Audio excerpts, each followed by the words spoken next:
Hello and welcome back. I really hope my microphone's working this time, which I think it is. So we're back in the city of Belfast. So I thought I had some time driving. I thought I'd stop back here because I've been here a few times, but I never took videos. I took lots of pictures. So I just came off the Shankill Road, which is kind of the British side of the city, and I'm currently walking along what's called the Peace Wall. So the Peace Wall was, like a lot of peace walls around the world, it was created to separate the two groups who really don't get along, or didn't at least back then. So you'll see the other side is fencing, and then this side there's a road obviously in the middle, and the Peace Wall, which goes up quite, you see it goes up quite high.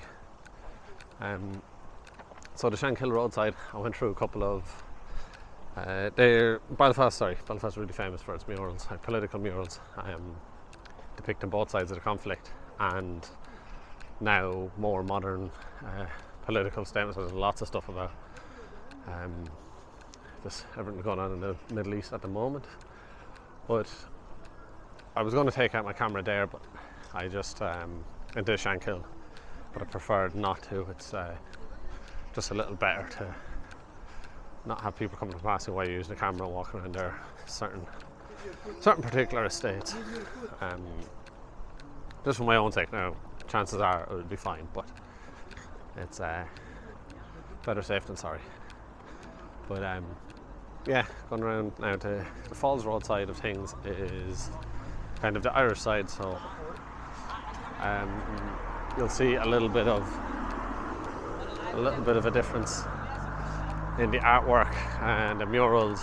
Obviously the flags, the tricolours kind of dominates that side, but it's definitely not like the Shankill. The Shankill area really like their flags.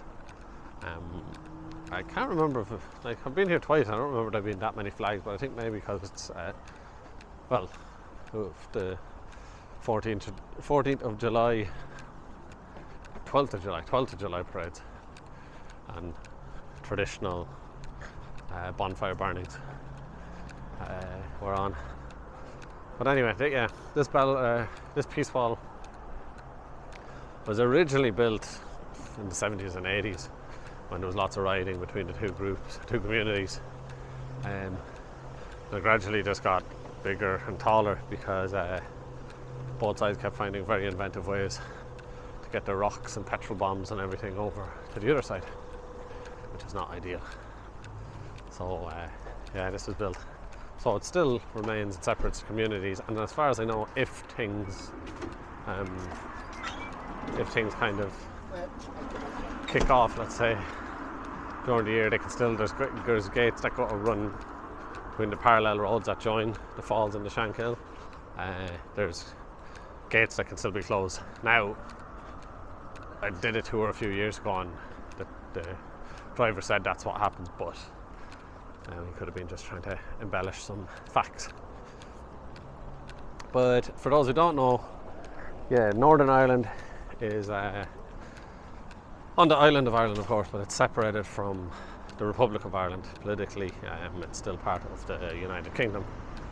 So there's been a long conflict, and then during the 70s, 80s, 90s, there was a long conflict between the nationalist and unionist communities, which can kind of devolved into like sectarianism from both sides. But that's how the lines were kind of drawn. Before it wasn't as distinct, but that's how they were drawn during the period that was called the Troubles. So you'll see, if you're interested in Irish history, you probably know a lot of this already, but for those who don't, lots of the communities obviously show off their distinctive areas with their flags, their political murals. Obviously before it was much more dangerous. Now they're relatively peaceful communities. We even had some people from Dublin up with the loyalist groups a few weeks ago because they're absolute idiots. So there's that, community bonding. But for example, let's quickly go across. So this would be a British / loyalist area. Now, I don't know the name of the community, so I don't want to just say things that aren't true, but you can see the flags: Scottish flag, Ulster flag, Union Jack. So I'm not going to go in too far because obviously I don't want to go in with the camera and piss someone off when I'm in, or annoy someone, sorry, when I'm in their neighbourhood, especially when it's a neighbourhood who probably don't like my people.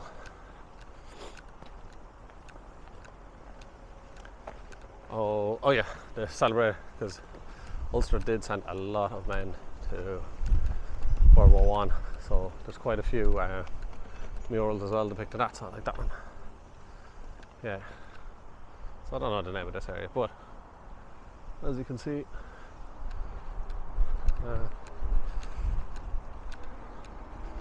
a little more British than other parts of the city. Not all of the, obviously, not all of the city is separate like that. Like you go into the city centre, and it's just the way the communities have been.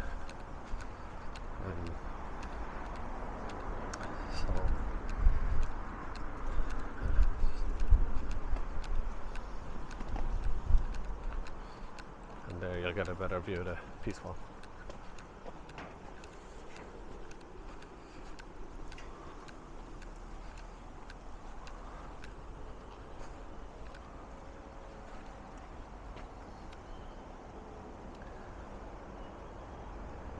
And you're probably wondering what's on the other side of that wall, and that would be the Falls Road area of Belfast. And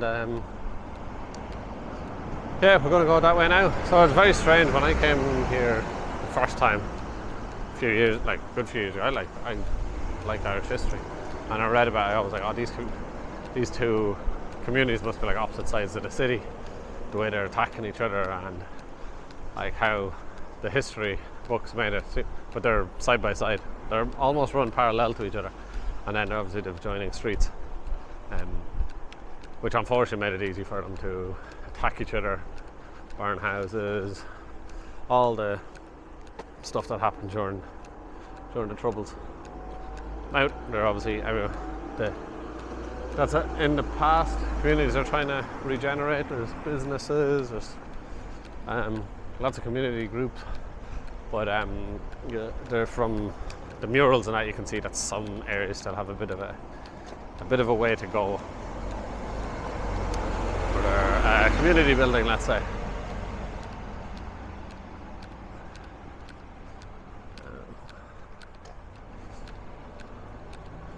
Yeah, big old Peace Wall. You'd wonder where they got the inspiration from that from.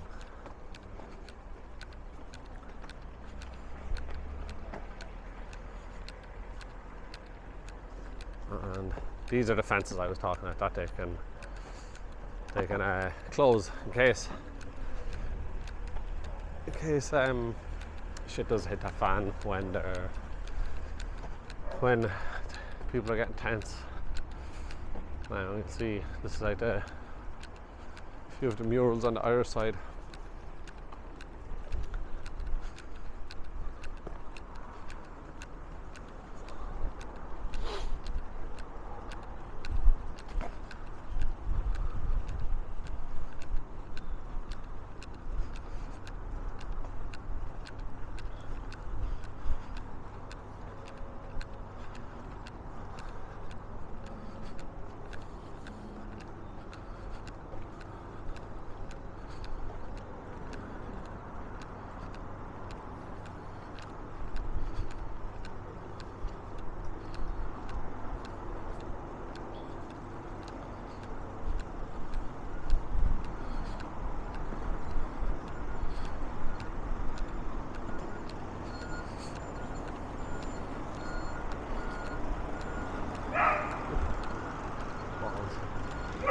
One thing I noticed as well on both sides, the Irish side has the Palestinian flag up, which I knew was going to happen, and the Shankill Road has the Israeli flag everywhere.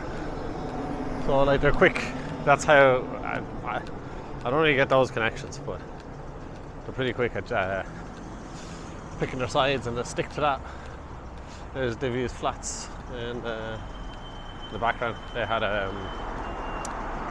they were very important during the Troubles. We'll run across the road and you'll see some of the plaques for Irish side of things. I'm not great at explaining while I'm walking. Still a work in progress. Oh, no car.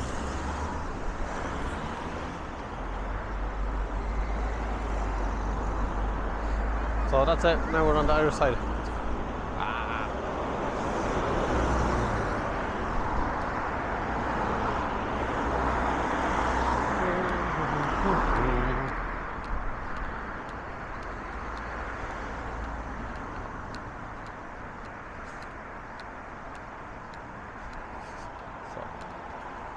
These will have a lot of significance to the Irish nationalist community in Falls Road.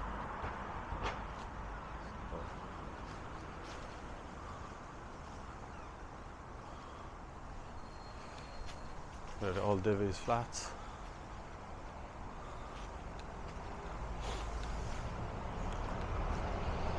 Falls Road massacre. So there's lots of commemorations. There's lots of events on these streets, especially these two.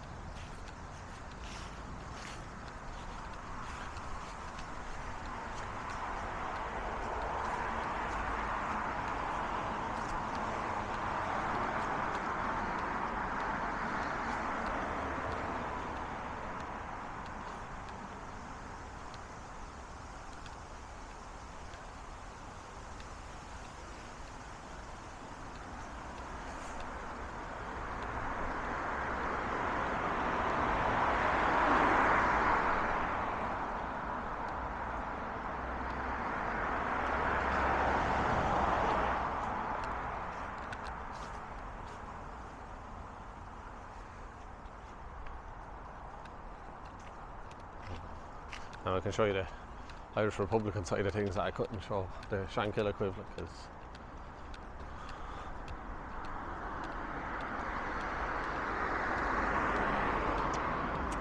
it's all pretty closed.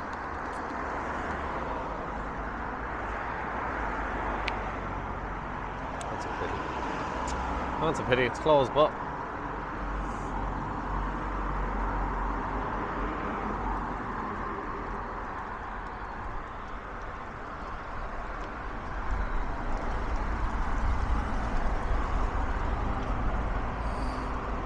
so this is a memorial to the IRA from the Troubles.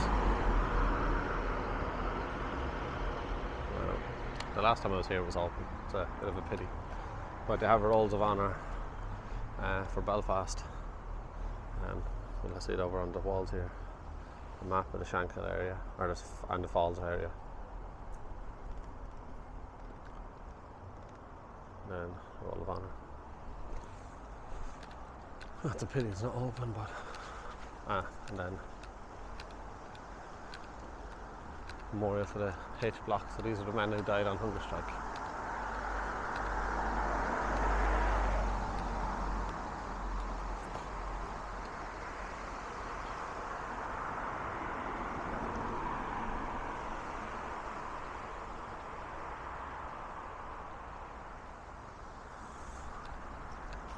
Oh yeah.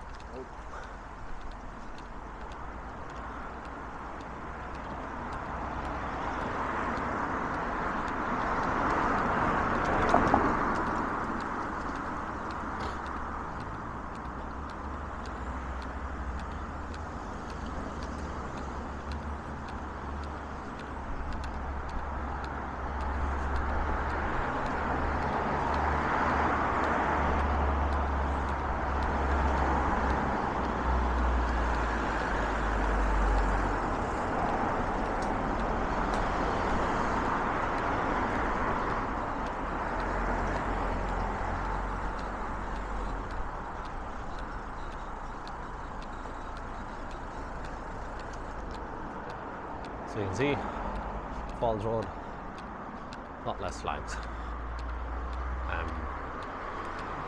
And the Shankill, they're just like flags.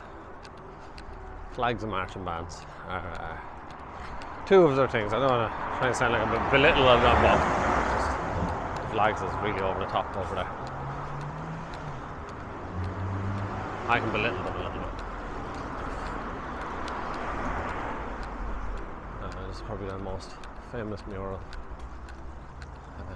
The Republican side, Mr. Bobby Sands.